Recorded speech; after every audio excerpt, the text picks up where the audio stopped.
السلام علیکم۔ آپ دیکھ رہے ہیں اسلامک دنیا۔ امید ہے آپ سب خیریت سے ہوں گے۔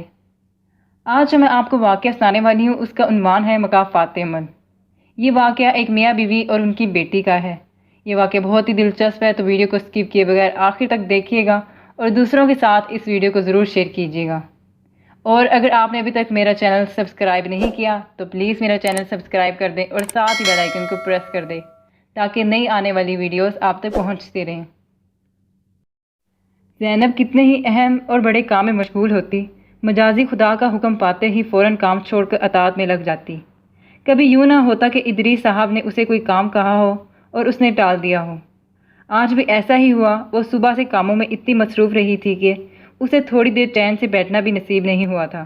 2 بجے جا کر سارے کام نمٹے تو وہ نماز پڑھ کر اب ذرا کمر سیدھی کرنے لیٹی ہی تھی کہ ادریس صاحب جو کافی دیر سے لانچ میں بیٹھے مطالعہ کر رہے تھے کہ آواز آئی۔ وہ چائے کی فرمائش کر رہے تھے۔ ان کی آواز سن کر وہ کسی معمول کی طرح فوراً بستر سے اٹھ گئی اور کچن کی طرف چل پڑی۔ وہ سوچ رہی تھی کہ کہیں ایسا نہ ہو کہ جب وہ چائے لے کر جائے تو وہ چائے کا منع کر کے کافی کا کہہ دیں، یا شاید ان کے دل میں جوس کی طلب جاگ اٹھے۔ وہ ہمیشہ ایسے ہی کرتے تھے، ان کے نزدیک جیسے وہ ایک مشین تھی جو ان کی ملکیت میں تھی۔ وہ جب چاہتے آرڈر جاری کر دیتے اور ان کی فرمائش پوری ہو جاتی۔ زینب نے بھی ہمیشہ ان کی ہر بات مانی تھی۔ وہ جو کام کرتی انہیں کبھی پسند نہیں آتا اور ہمیشہ ہر بات میں اس کی الٹ کرتے۔ اب شادی کی 25 سالہ رفاقت میں اسے بھی ان باتوں کی جیسے عادت سی ہو گئی تھی۔ شروع کا کچھ حصہ اس نے ان باتوں کو بہت محسوس کیا، لیکن اب اس کے دل میں کوئی شکوہ بھی جنم نہیں لیتا تھا۔ لیکن آج وہ بہت تھک گئی تھی۔ وہ پورا گھر سنبھالنے والی اکیلی ہی تھی۔ ملازمہ اس نے کبھی رکھی نہیں تھی اور اس کی اکلوتی بچی روحا 1.5 سال پہلے شادی کر کے پردیس چلی گئی تھی۔ روحا کا اسے خیال آیا تو اس کی آنکھوں کے گوشے نم ہو گئے۔ پچھلے 1 ماہ سے وہ اسے بے طرح یاد آ رہی تھی۔ کافی دنوں سے نہ تو اس کا کوئی فون آیا تھا اور نہ ہی خط۔ اس نے ادریس صاحب سے 2-3 بار درخواست بھی کی کہ روحا کو فون کریں، لیکن انہوں نے اس کی بات کو سنی انسنی کر دیا تھا۔ اسے پتہ تھا کہ وہ خود بھی اسے یاد کرتے تھے اور شاید انہوں نے فون بھی کیا ہو، لیکن انہوں نے اسے کچھ نہیں بتایا۔ دونوں باپ بیٹی اسے اکثر اسی طرح بھول جاتے تھے۔ روحا نے شادی کے بعد فون 1-2 دفعہ ہی کیا تھا اور 1 دفعہ خط لکھا تھا، لیکن دونوں بار اس نے اپنے بابا جان سے ہی بات کی۔ بس آخر میں چند الوداعی باتیں اس نے ماں سے کی تھیں اور بس۔ لیکن اس کی ممتا اسی سے بہل جاتی تھی۔ مگر آج 1.5 مہینہ ہونے کو آیا تھا، نہ ہی اس کا کوئی خط آیا اور نہ ہی کوئی فون۔ زینب بہت پریشان تھی۔ وہ چائے لے کر آہستہ قدموں سے لاؤنج پہنچی۔ ادریس صاحب ایزی چیئر پر نیم دراز تھے اور ان کے ہاتھ میں چند صفحے ہوا سے پھڑپڑا رہے تھے۔ اسے دیکھ کر وہ چونک گئے اور سیدھا ہو کر بیٹھ گئے۔ زینب کو یوں لگا جیسے انہوں نے اس سے نظریں چرائی ہوں۔ اسے ان کی آنکھوں میں آنسوؤں کی جھلملاہٹ بھی نظر آئی تھی۔ شاید انہیں بھی روحا بہت یاد آ رہی ہو۔ وہ اسے چاہتے بھی تو بہت تھے۔ اس کی بھی آنکھوں میں آنسو آ گئے۔ اس کا دل چاہا وہ ان سے پوچھے، لیکن جھجک آڑے آ گئی۔ انہوں نے کبھی بھی اسے نہ کوئی خوشی بانٹی تھی اور نہ کوئی غم، اس لیے وہ چاہتے ہوئے بھی ان کی دل جوئی نہ کر سکی۔ چائے رکھ کر وہ خاموشی سے جانے لگی۔ وہ جانے کے لیے واپس پلٹی ہی تو ادریس صاحب نے اسے پکارا۔ وہ ان کی طرف مڑی تو انہوں نے اسے بیٹھنے کو کہا۔ اسے حیرت ہوئی، لیکن وہ خاموشی سے سر جھکا کر بیٹھ گئی۔ چند ساعتیں گزری، پھر ادریس صاحب نے کہا، زینب۔ اسے ان کی آواز سن کر کچھ عجیب سا احساس ہوا۔ سر اٹھا کر اس نے دیکھا تو وہ دیکھتی رہ گئی۔ اب ادریس صاحب کا چہرہ آنسوؤں میں بھیگا ہوا تھا۔ وہ تڑپ اٹھی، پوچھا، کیا ہوا آپ کو؟ انہیں خاموش دیکھ کر وہ دوبارہ بولی، بتائیے نا، سب خیریت تو ہے نا؟ ہاں سب خیریت ہے، بس مجھے تم سے یہ کہنا تھا کہ مجھے معاف کر دو، انہوں نے بھیگی آواز میں کہا۔ یا اللہ، وہ خیرے سے پلکیں جھپکانا بھول گئی۔ کیا ہوا؟ آپ کی طبیعت تو ٹھیک ہے نا؟ اسے اب تشویش ہونے لگی۔ ہاں سب خیریت ہے، بس تم ایک بار کہہ دو کہ مجھے معاف کیا، میری بے رخی کو، میری بے اعتنائی کو معاف کیا۔ وہ دھیمے لہجے میں بول رہے تھے اور زینب کے دل کو جیسے کچھ ہونے لگا تھا۔ آپ ایسا کیوں کہہ رہے ہیں؟ مجھے آپ سے کوئی شکایت نہیں۔ ٹھہرے، میں آپ کے لیے پانی لاتی ہوں۔ یہ کہہ کر وہ تیزی سے باہر کو لپکی، لیکن انہوں نے اسے روک دیا۔ نہیں، مجھے پانی کی ضرورت نہیں۔ اگر تم نے مجھے معاف کر دیا تو مجھے سکون مل گیا۔ اب تم آرام کرو۔ وہ حیران سی چلی گئی۔ ادریس صاحب کو لگا وہ بہت ہلکے پھلکے ہو گئے۔ انہوں نے اپنے ہاتھ میں تھاما اپنی لاڈلی روحا کا خط دیکھا اور 3 بار کے پڑھے خط کو ایک بار پھر پڑھنے میں مشغول ہو گئے۔ میرے پیارے بابا جان، السلام علیکم۔ بابا جانی، آج میں آپ سے کچھ خاص باتیں کرنا چاہتی ہوں، وہ باتیں جنہیں آج سے تھوڑا عرصہ پہلے میں خود بھی نہ جانتی تھی، لیکن وقت نے سب کچھ سمجھا دیا۔ بابا، آپ جانتے ہیں کہ مجھے آپ نے امی کی نسبت اپنے زیادہ قریب رکھا ہے، بلکہ کبھی کبھی مجھے لگتا کہ امی سے میرا رشتہ صرف بچی اور آیا کا ہے۔ بچپن میں مجھ سے کوئی پوچھتا کہ امی اچھی ہیں یا بابا، تو میں بے دھڑک کہہ دیتی کہ بابا۔ مجھے کبھی خیال ہی نہ آیا کہ امی کو بھی اچھا کہا جا سکتا ہے۔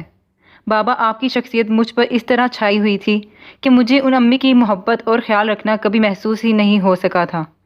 اور ویسے بھی میرا خیال تھا کہ سب ہی مائیں ایسی ہی غیر اہم اور سادہ سی ہوتی ہیں، اور سارے باپ میرے بابا کی طرح شاندار اور عظیم ہوتے ہیں۔ ان کے چہرے پر تعصب آمیز مسکراہٹ پھیل گئی۔ بیٹی روحا، تم مجھ سے زیادہ اپنی ماں کو اچھا کہہ بھی سکتی تھی۔ تم میرے لیے ایسا آئینہ تھی جس پر میں نے اپنے ماضی کا عکس دیکھنا چاہا۔ تمہاری ماں کو میں نے کبھی ماں ہونے کا حق استعمال کرنے نہیں دیا۔ تمہارے نام رکھنے سے لے کر تمہاری شادی تک تمہارے باپ کی ہی چھاپ تھی۔ انہوں نے یادوں سے دامن چھڑایا اور خط کی طرف متوجہ ہو گئے۔ بابا، ہمارے گھر دادی اماں آتی تھیں تو مجھے لگتا تھا وہ صرف حکمرانی کے لیے ہیں۔ آپ بھی ان سے مروب ہو جاتے تھے، اور آپ کا ان سے یوں مروب ہونا مجھے کبھی بھی اچھا نہیں لگا تھا۔ ایک بار دادی اماں آپ کو ڈانٹ رہی تھیں اور آپ نظریں جھکائے ان کی ڈانٹ سنتے رہے۔ اس وقت آپ مجھے بالکل امی کی طرح لگ رہے تھے۔ وہ بھی آپ کی ڈانٹ پر اسی طرح خاموش ہو جاتی تھیں۔ بابا، مجھے آپ پر بہت ترس آ رہا تھا اور دادی اماں پر بہت غصہ، لیکن نہ جانے کیوں مجھے امی کے لیے کبھی ایسا محسوس نہیں ہوتا تھا۔ میں سمجھتی رہی کہ آپ امی کو بالکل صحیح ٹریٹ کرتے ہیں۔ آپ جیسے تعلیم یافتہ نفیس انسان کے سامنے امی جیسی گاؤں کی معمولی عورت صحیح ہو ہی نہیں سکتی۔ روحا میری بیٹی، تم نے بالکل ٹھیک نتیجہ نکالا کہ میں اپنی ماں سے بہت مروب تھا، اور چاہتے ہوئے بھی ان کی کسی غلط بات پر بھی ان کو سمجھا نہیں پاتا تھا، اور اس کا نتیجہ یہ نکلتا کہ جب وہ میرے پاس سے ہو کر جاتی تو میرا سارا غصہ زینب پر اترتا۔ میں نے پھر یادوں سے دامن چھڑایا۔ بابا، امی کو میرے کپڑوں پر اعتراض ہوتا اور میری مخلوط تعلیم پر بھی۔ ان کا بس نہیں چلتا تھا کہ کس طرح مجھے کالج جانے سے روک دیں، لیکن آپ نے اس بات پر ان کو کتنا ڈانٹا تھا۔ مجھے یاد نہیں پڑتا کہ آپ نے کبھی میری کوئی بات ٹالی ہو اور امی کی کوئی بات مانی ہو۔ یہی وجہ تھی کہ آپ مجھے زبردست لگتے اور امی نہایت ہی بیکورڈ لگتی تھیں۔ اور پھر میری شادی کا فیصلہ بھی آپ نے میری مرضی کے خلاف نہیں ہونے دیا۔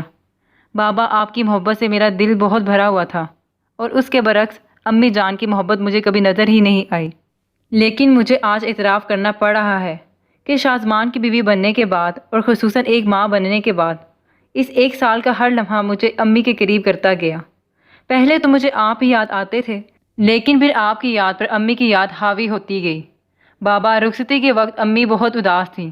انہوں نے مجھے دعا دی کہ پردیس میں تمہیں اپنائیت ملے اور تم دینوں دنیا کی حفاظت کر سکو۔ میں نے امی کی دعا پر کوئی توجہ نہیں دی، مگر یہاں آ کر معلوم ہوا کہ مجھے اس دعا کی کتنی ضرورت تھی، اور مجھے اندازہ ہو گیا کہ امی کی دعا میرے حق میں قبول نہیں ہوئی۔ لیکن بابا، اللہ نے میری دعا قبول کر لی۔ میں نے دعا کی تھی کہ میرا شوہر بالکل آپ جیسا ہو، اور بابا، شاہزمان بالکل آپ جیسے ہیں۔ میں یہاں اتنی ہی غیر اہم ہوں جتنی ہم دونوں کو امی لگا کرتی تھیں۔ بابا، آپ کی پڑھی لکھی مہذب بیٹی شاہزمان کے نزدیک بیوقوف اور احمق ہے۔ یہاں پہنچ کر وہ ایک بار پھر اپنے آپ پر قابو نہ پا سکے۔ شدت جذبات سے ان کی آنکھوں سے آنسو جاری ہو گئے۔ ان کے ہاتھوں میں پکڑا ہوا خط لرز رہا تھا۔ بابا، امی کے جذبات کو میں اب سمجھ سکتی ہوں، کیونکہ اب امی اور مجھ میں کوئی فرق نہیں۔ ویسے بھی ماں بیٹی کا رشتہ بڑا ہی انوکھا ہوتا ہے۔ بیٹی چاہے ماں کی محبت کو اہمیت نہ دے، مگر جب وہی بیٹی خود ماں بنتی ہے تو سب سے زیادہ اسے ماں ہی یاد آتی ہے۔ بابا، احسان اور سلوک میں ماں کا حق باپ پر مقدم ہے، اور میں نے تو کبھی امی کا کوئی حق اپنے اوپر سمجھا ہی نہیں، اور نہ آپ نے انہیں کوئی اہمیت دی۔ اور بابا، مکافات عمل کا مطلب ہے وہ عمل جو آپ کسی کے ساتھ کریں تو جلد یا ابد آپ کے ساتھ بھی وہی کچھ پیش آتا ہے۔ تو بابا، جو کچھ آپ امی کے ساتھ کرتے رہے وہ آج آپ کی بیٹی کو بھی بھگتنا پڑ رہا ہے۔ میں یہ نہیں کہہ رہی کہ میری کوئی غلطی نہیں اور سارا دوش آپ کا ہے، نہیں بابا، یہ بات نہیں، لیکن میں اب زیادہ سے زیادہ ان سے معافی مانگ سکتی ہوں اور ان کے لیے دعا کر سکتی ہوں، لیکن ان کا خیال تو آپ ہی رکھ سکتے ہیں، اور اگر آپ چاہتے ہیں کہ آپ کی بیٹی خوش رہے تو پلیز امی کا خیال رکھیے گا۔ والسلام، آپ کی بدنصیب لاڈلی روحا۔ ویڈیو پسند آئی تو ویڈیو کو پلیز لائک کیجیے گا، کامنٹ کیجیے گا اور دوسروں کے ساتھ اس ویڈیو کو ضرور شیئر کیجیے گا۔ اپنا خیال رکھیے گا، دعاؤں میں یاد رکھیے گا۔ اللہ حافظ۔